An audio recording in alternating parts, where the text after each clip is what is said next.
My name is Matthew Griffin. I'm the CEO and founder of the 311 Institute. We are a global futures and deep futures advisory organization working up to 50 years out. I work with 70 global governments. I work with the world's largest organizations to try to help them understand what the future looks like and then prepare for it.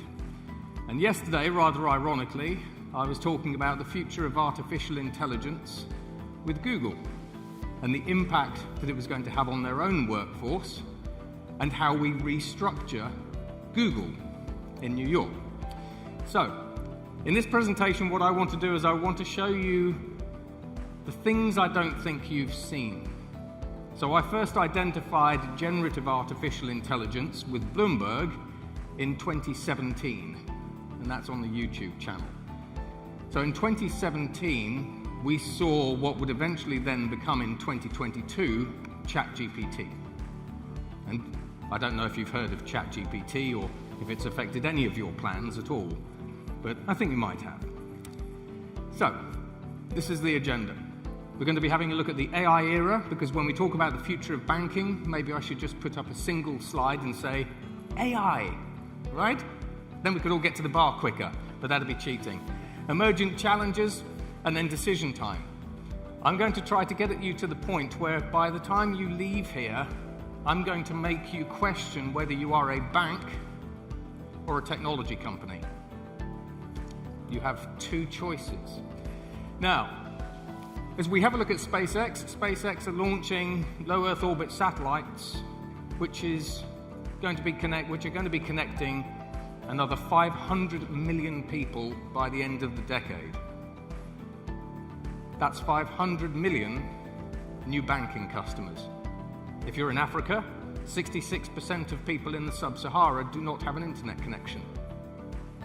They're your new customers. How are you leaning into that as an opportunity? By 2030, it's estimated that we will have another 1.4 billion, with a B, middle-class individuals spread around the world, taking the number of middle-class people around the world to 5.4 billion, which represents about $63 trillion of consumer spending, and Gen Z, it's estimated, will be spending $12 trillion, mainly out of their pocket money that you're giving them. So there's a lot of opportunity ahead just in those two slides. Now, if you consider the rate of change, we've got the rate of digital and technological change. You've got the rate of physical change, how long it takes you to change physical stuff, facilities, buildings, and so on. And then we've got then we've got government. And government used to take years to decide anything, and now they're either taking decades to decide something, or they're taking minutes. But when we think about artificial intelligence especially, when we release a new AI model or a new digital product, it takes 69 milliseconds for it to get to the other side of the planet. So if you think about the difference between, say, GPT-4, GPT-5, and say GPT-6 capabilities, whatever those new capabilities are in GPT-6, you can technically access them 69 milliseconds after release. And then you've got to figure out, what are these things? What does it do for you? Why does this new technology matter? How do you implement it and integrate it into your banking systems? Is it safe, secure, reliable, etc.? How do you govern it? Is it biased? Is it lying? Now, when we actually think about the artificial intelligence era, Jamie Dimon kind of puts it in a decent way. There's only one use case for artificial intelligence: everything. Now, how many of you have used chatbots? ChatGPT, Google Gemini, whatever it happens to be? Yeah? Pretty much all of you, let's face it. Do you know what's under the hood? Microsoft Copilot. There we go, got a fan. Now, Gemini 2.5 has an IQ of 136. ChatGPT has a verbal IQ of 155. You are using artificial intelligences that are already at genius levels of intelligence. That's if we compare human to AI, which is flawed, but we like trying to do that. ChatGPT has 1,000 times more general knowledge than any human, and it learns 300 million times faster than any human. This is what your kids, for example, are using for free. This is what's under the hood of the technology that you have access to today. Now, when we think about agentic artificial intelligence, that resets the AI game again, because agentic AI is not ChatGPT or Gemini. Agentic AIs are essentially small artificial intelligence bots or programs that you can give a task to, and like the gig economy, they will just get it done. They will figure out what actions they need to take, what resources they need to gather, and then they will just say, you asked for this, here it is. Robo-coders, for example, are a good example of this. But when we've actually tested the limits of agentic artificial intelligences, you can have 1,000 of them collaborating together, and after that, at the moment, that consensus falls apart. Essentially, the smaller the AI model, the fewer agents that can collaborate with one another to get things done. Now, when we have a look ahead to artificial general intelligence, which is really up for debate on how we define it, Sam Altman and OpenAI's board define AGI as the point in time where AI outperforms all humans at all economically valuable work. Imagine your wealth advisor teams now shaking and quivering. I've had those conversations. Now, Microsoft and OpenAI wanted a more commercial sort of definition of AGI, so naturally, being big tech, they came up with this. The commercial definition of artificial general intelligence is an AGI, is an AI that is able to generate $100 billion of profit by itself. Now, there's a nuance here. We're not talking about a company selling AGI and making $100 billion. We're talking about an artificial intelligence that makes $100 billion by itself. And Sam Altman increasingly believes that artificial intelligence will be creating the first single-person unicorns. And AI being able to build, operate, and scale a company is now the new Turing test for both Google DeepMind and OpenAI. So when you think about your competitors in the next 2, 3, 4, 5 years, increasingly your new competitor might not be human. It might have been a company or a product or service that was built by an artificial intelligence. Now, when we start having a look 2028 to 2035, we estimate that these AIs will have an IQ of 1,600 and 1 billion times more cross-domain knowledge than any human. So what happens basically when the people within your business suddenly have access, if you allow them, to AIs with superhuman IQs? You already have free access to knowledge and free access to skills. So artificial intelligence was described by Google, Microsoft, and McKinsey not as a threat to their business, but as an existential threat to their business. You can go and look these up, they're public record. Google's $64 billion search and advertising business was threatened by OpenAI. So they pivoted very, very fast. Google is no longer a search engine. Google is an answer engine. You ask it a question and it says, here's the answer. It doesn't show you the blue links any longer. They had to pivot quickly. With Microsoft sees artificial intelligence as an existential threat for a reason I'll go into in a moment. And as for McKinsey, AI can write their 500-page reports that normally cost you all $10 million in 2 minutes, and they're very upset by that. So, the consultants are crying into their beers. and they're consulting on their own future, which is quite ironic. Now, the reason why Microsoft sees artificial intelligence as a threat is because we're seeing the rapid development of artificial intelligences that can develop their own software. We've seen these, right? We've seen the SWE benchmarks. 3 weeks ago, Anthropic's artificial intelligence, Claude 4, coded for 30 hours straight. And it cloned Slack, and it cloned Microsoft Teams. If you think about Microsoft is a giant software company with hundreds of millions of lines of code, and they sell software and consultancy and services and everything else, and infrastructure. But if artificial intelligence can clone Microsoft Teams in 30 hours today, and it can do that faster tomorrow and next year and the year after, what is Microsoft's moat?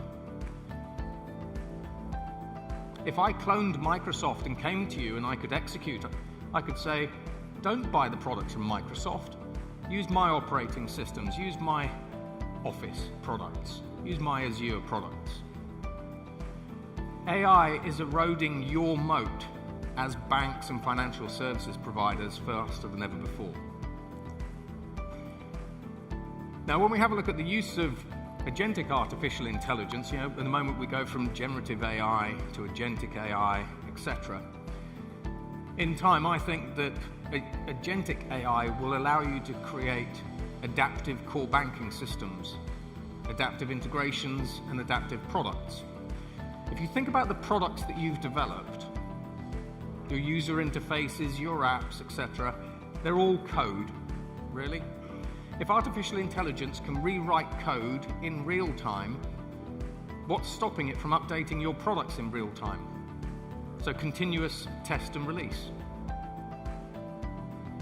And with core banking systems, it could see a new regulation coming in, and it could say, I understand what the new regulation is. I've adapted your internal processes and governance systems so you are now in line with the new regulation. Now, when we have a look at challenges, because the global financial services market has a target on its back. The payments industry, everyone wants to be in payments, for example. Amazon, with agentic commerce, is rewiring payments. So, for example, rather than going to Amazon's store, you now go to their agent, you search for a white shirt, it shows you the options, but those options aren't just from Amazon, they're from Alibaba, they're from Next, they're from Carrefour, they're from wherever they happen to be, and then you just buy it. But you're buying basically within Amazon's own financial services ecosystem. So my clients include companies like MasterCard, Visa, WorldPay, those kinds of guys. And when we actually have a look at the payment layers, increasingly we can see in time the development of agentic payment orchestration networks. If you think about ChatGPT, if you're buying a product within ChatGPT, there's a Visa integration into ChatGPT now. Why doesn't OpenAI just simply create agentic payment orchestration networks? And then they can start selecting which networks they actually use, real-time routing, etc. Now, we know neobanks, but we've also got deobanks. Now, deobanks aren't really banks, because to be a bank, you have to be able to accept central bank currencies. But with the deobanks that we've seen, we've got companies like Aave. So they're a decentralized crypto bank. They're not really a bank, but they provide banking services. So that's loans, borrowing, settlement, and so on and so forth. We've got companies like Wefi. So Wefi basically do decentralized crypto lending. And at the moment, there's only 2 of these really, these DO banks, but there only used to be 2 neo banks. But what this shows is that it shows that there are entrepreneurs, whether this works or not, that are experimenting with new ideas. One of my clients is DP World. DP World are providing loans and payments. They've done a tie-in with JP Morgan, and they are trying to provide people around the world, small businesses, especially in Africa, with access to over $2.5 trillion worth of lending. Why? Because if DP World provides you with financial services, they become stickier. I use DP World's loans, and so I use their logistics and shipping routes because they maybe give me a discount. Blended business models. MTN. Today I'm actually supposed to be taking the CEO basically from MTN and the Cameroon team through Dubai. Because MTN, they're a telco, just like Vodacom in Africa. They have 50 million banking customers. So the boundaries between individual industries have been eroding for a very long time, especially thanks to digital. If you're a truly digital company, then you can start integrating new products and services that take you into new markets easier than ever before. When we look at OpenAI, do you know that OpenAI's patents, they now have more hardware and infrastructure payments than AI payments? Sam Altman used to run Y Combinator. He knows how to build businesses. Have you seen the speed that Sam Altman actually iterates OpenAI at? Yeah, easy for me to say. The only other person that iterates as fast as Sam Altman and creates companies as fast as Sam Altman is Elon Musk. Look at the rate of release. Now, with OpenAI, they're starting to provide financial advisory, analysis, fraud, interfaces and infrastructure. Do you know they've hired 100 Wall Street bankers and they're paying them $100 an hour, which I don't know how they got away with that, to actually train AI models about financial services. They've done deals basically with Visa for the payment rails. Sam Altman, sneakily, if you think about agentic commerce, payment layers, not doing banking. Is OpenAI a future competitor? At what point does OpenAI simply say, would you like a loan? Would you like a BNPL loan with that purchase? Except it's not Klarna. And we've got Robinhood and companies like Coinbase. Robinhood is providing wealth advisory, but it's artificial intelligence-based robo-wealth advisors. They're providing banking, tokenized stocks, wealth management. Because Robinhood used to, still does, let you buy shares. And I thought, well, if people are buying shares from us, then they're probably middle class, basically to higher net worth individuals. So they're moving sort of into that wealth management category. SpaceX. SpaceX is the competitor that you might never ever see coming. I'm not saying that SpaceX will do this, but didn't Elon Musk help found PayPal? Doesn't XAI have financial payments licenses and everything else? XAI could, not saying it will, but XAI could use the low Earth orbit satellite system that Elon Musk has been building out to create mesh networks. And if you create your own mesh networks, you can avoid the SWIFT and ACH payment systems. Does Elon Musk at some point say, I'm going to provide financial services basically to the world, to those 500 million consumers that he's actually going to onboard? Walmart. I was with John Furrer, basically, who's the CEO and president of Walmart in Bentonville about a month ago. Walmart and Amazon are very seriously considering developing their own stablecoins. Why? Because it allows them to avoid the commissions that they have to pay on credit cards. However, as Christine Lagarde said, stablecoins are quite dangerous because they are potentially the privatization of money. Now imagine that Walmart creates a stablecoin and anyone that buys products from Walmart simply has a Walmart wallet.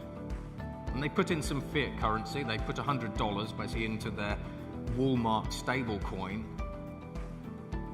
they buy products in this Walmart store, but then if Walmart starts having partners, then at what point can you spend a Walmart stablecoin with Best Buy, for example? So this is how companies start moving. And then inevitably, we'll end up with stablecoin native calls, because we're starting to see stablecoins and cryptocurrency being put into sovereign wealth funds, but also partly because of the Genius Act. But all of this stuff is down here. It sneaks in. Some of these are successful, some of these fail. But technology isn't the innovator. The innovator is still the people who have the vision to think, how would I attack that industry? How would I change it? How would I dominate it? Technology is the enabler. And then here's the decision time. If you are a bank in the room, you have a 4,000-year-old business model, realistically. Fast forwarding to Medici, in the year 1400, the Medicis in Italy thought, we can take people's money, put it into a safe, and we can keep it safe for people. And then in sort of 1420, the Medici Bank thought, well, if we've got all this money, why don't we loan it out? Does that sound like a bit of a business model to you guys? That's the business model that most of you are operating on still. Now here's the rub. Globally, there is over $103 trillion in global banking deposits. The average global bank interest rate is 2%. How many of you got savings accounts? How many of those savings accounts are making you money? Inflation globally is still 3%.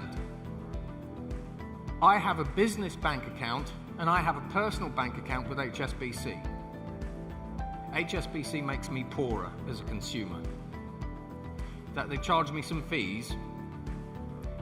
The interest that they pay me on my savings account is 0%. Is HSBC making me richer or poorer? And yet every single bank on the planet says, you know what? We put the customer first. Are they putting you first? You work for banks. Are you getting richer? No, the bank's getting richer. And this is why there's a decision to be made. You either need to own the fact that as banks, you make the people who deposit money with you poorer, or you can change it. Because what you don't market is that you still do the hard stuff. You keep my money safe from hackers, from bank robbers in ski masks and everything else. You do the hard stuff. You do all of this. So rather than saying to consumers, we value you, we put you first, you can make 2% interest with us. If you really do want to be a bank, why aren't you saying, we keep your money safe, you can trust us, you're not going to lose your money. And if we go bust, it's all protected. When we think about things like liquidity access, global access that you provide me with, that's worth money. Security, technology. Did you know basically that JP Morgan fends off 45 billion, with a B, hacking attempts every day? They spend $13 billion a year defending the bank. They have 65,000 people. So I can complain basically that HSBC isn't paying me any interest. But when you've got this kind of threat coming at you, that's a benefit to me. But you don't tell me that. Now, increasingly, when we think about authentication systems and cyber crooks have taken over $1.7 trillion off all of us, either in benefits in kind or ransomware and crypto. When you think about account opening, deepfakes, we see a lot of increases in fraud. It's going up by, if you're in the Middle East, Bank fraud's going up by about 50% year on year. If you're in Nigeria, it's going up by 240% per quarter. If you're in the UK, it's going up at about 40%. Increasingly, you need to move from authentication systems to intent authentication. I do a lot of work with companies like MyTech, and I work with five national security organizations. We also, and I wanted to put this bit in here because I think it's important to you from a security perspective, 6 months ago, we chained artificial intelligence agents together that were able to autonomously chain together zero-day exploits to hack through military-grade systems in 2 minutes. When I was at the United Nations General Assembly in New York 2 weeks ago, I took a photo of the JP Morgan building. You can try it with ChatGPT. Take a photo of your office printer and ask it how many CVE exploits are associated with it. Using generative artificial intelligence, I can create malware to hack into your companies in 5 minutes because we have done it.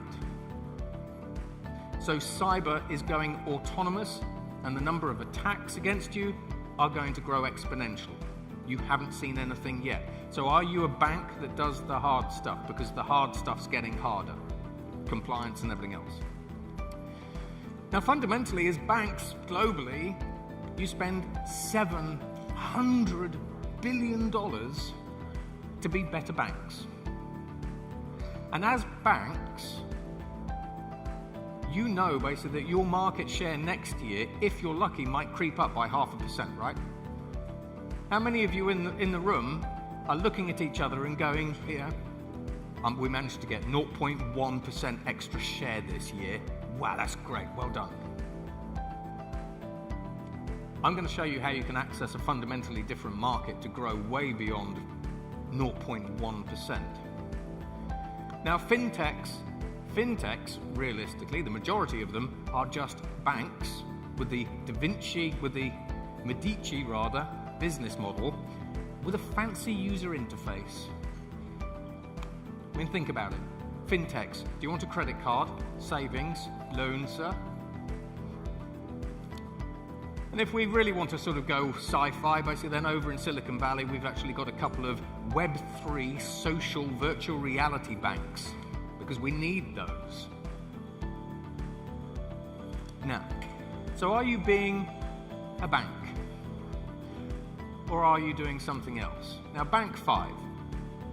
My kids are at the age, basically, where we are expected to give them a bank account. So do I open a bank account with a traditional bank like HSBC, put my children's £1,000 in there, and they do what I did? They get paid no interest, they get poorer over time. And when they're 50, they go, fantastic, this is worthless. Or do I start opening a bank account with a company like Revolut? So they're going for their banking license in the UK.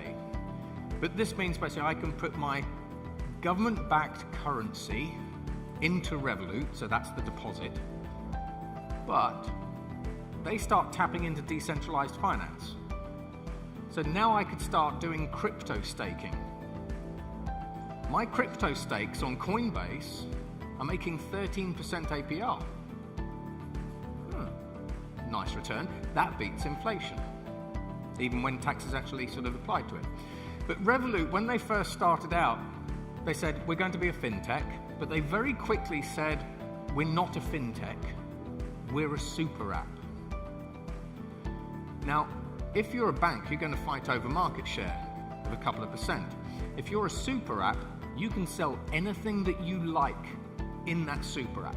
You can sell food, you could sell pets, you could sell office furniture.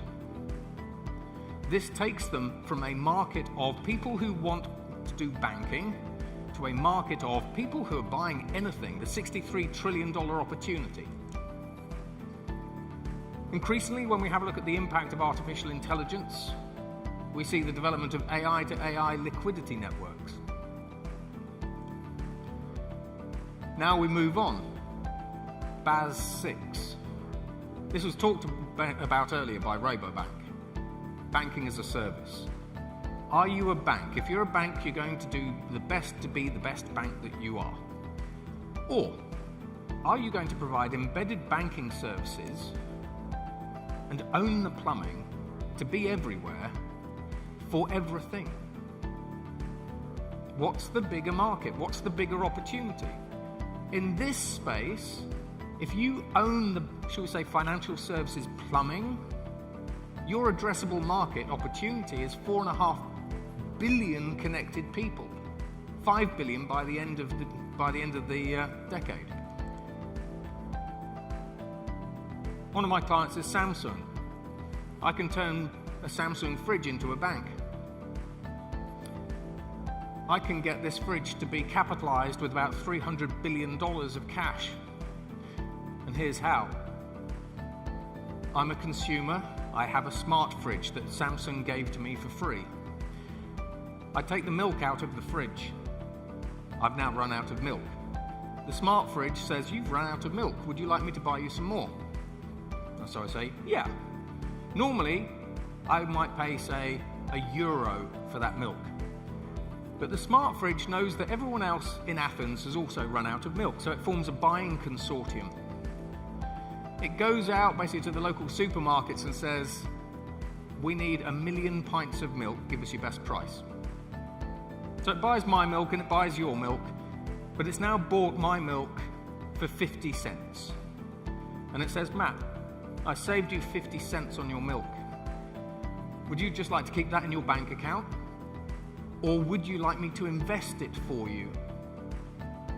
You stick a robo-wealth advisor basically in there. And I say, I'll tell you what, I'd like you to invest it. So it goes off and it invests the 50 cents in a high-risk ETF or fund or whatever it happens to be. When you think about this particular model, how much money could smart fridges actually save everyone on their groceries?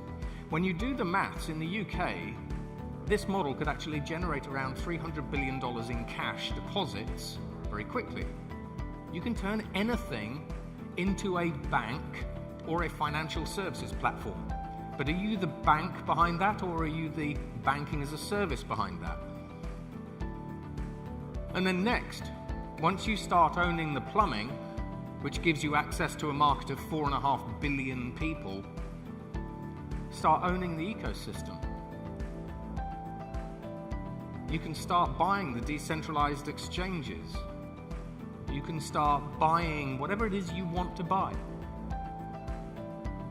This takes you into new areas, not just in the financial services market, but in every market. So are you a bank that I put my money in and loses me money, but actually you're keeping my money safe? Or are you more of a technology company with a technology focus that starts opening up your financial services platforms, banking, and so on and so forth to everything, everywhere? In these kinds of models, you're fighting over market share that includes everybody in every country. Different market opportunity. And then we've got Boss 8. Finally. So, bank operating system. I haven't got a better name for it. I call it a bank operating system. Sam Altman recently said, artificial intelligence will remember your entire life. Now, the reason he said that is because artificial intelligence gathers over 165,000 data points on you all over time, because it's got a big context window, if you want to get nerdy about it. So now imagine an artificial intelligence that knows you better than you know yourself. That's hyper-personalized banking for a start. Secondly, when we actually have a look at the major use cases for artificial intelligence in 2025, Harvard found number 1 was companionship, number 2 was life organization, and number 3 was finding purpose. How many of you are actually asking artificial intelligence for life advice? Because it's not judgmental, right? But here's the interesting thing. So more and more people are actually using artificial intelligence for personal advice about personal problems and things. 54% of consumers in America are using ChatGPT for finance and investment advice. I've got $100. I'd like it to be $200. Help me invest it. Where should I be looking? What do I need to do? Right? When 54% of people are using an artificial intelligence to help them with financial advice, do you know what? They're not asking you, for a start. Secondly, this is a behavioral and cultural change. Consumers are changing their behaviors. That is important. 80% of high net worth individuals are using AI for advice as well. The writing is on the wall. So remember I said that Sam Altman is starting to look like he's building out, should we say, financial services related stuff? What point does an artificial intelligence like ChatGPT say, Matt, you've asked me how to turn $100 into $200, and I gave you some answers. Matt, would you like me to actually invest it for you? Yes, no. Yeah, I'll give it a go. We know that robo-wealth advisors are doing quite well. So at what point does the new user interface for financial services and banking become ChatGPT? And also, if you live in Germany, ChatGPT and OpenAI are embedding apps behind the artificial intelligence operating system. As banks, you've all got apps on a phone. AI is starting to get rid of those apps. So what happens when your app is no longer on my smartphone? It's now buried in OpenAI. And I say, yeah, I'd like you to invest $100. Matt, do you care where I put it? No. Provided you make me the returns, I don't care where you put it. When we have a look at the Fintech, you plug something like an agentic operating system interface into something like the Fintech, and something like OpenAI could simply say, I'll invest $5 in America, $5 in Athens, $10 in China, whatever it happens to be. Because you're accessing not just financial services, but also DeFi. And then finally, you're selling to humans, right? Humans are generally your customers, I would guess. There was a man called Mr. Mankind. He was made redundant in the United States about 2 years ago. You can look this up. He used ChatGPT to create a new meme coin that was called TurboToad. TurboToad went from a valuation of 0 to $250 million on the Binance decentralized exchange in a 2-week period. My AI made me $250 million. AI is at the point where it's actually creating cryptocurrencies. That's kind of like creating money, and we can discuss the future of money and value exchange and value stores and everything else. But it was $250 million that Mr. Mankind could take to the literal bank if he wanted to lose some of his money over time. However, there was another experiment. 2 anthropic bots basically were put in the same room together, and they started talking about goats. This is a weird one. Mark Andreessen Horowitz of A16Z, of Silicon Valley fame, when this bot was put onto XAI, he said, I'm going to give you access to $50,000 in a crypto wallet. And as an AI, I want you to make me money. The bots, no word of a lie, because they'd been talking about goats for most of the day, found a cryptocurrency called Goatius Maximus. You can look it up. In a 10-day period, this single AI bot pumped the junk Goatius Maximus cryptocurrency to a valuation of $1.4 billion with a B dollars. So AI is making money AI is pumping money or dumping money if we want to disrupt a bank. Now, Coinbase a little while ago created a deferred authorization network. This is essentially where two AIs can pay each other money.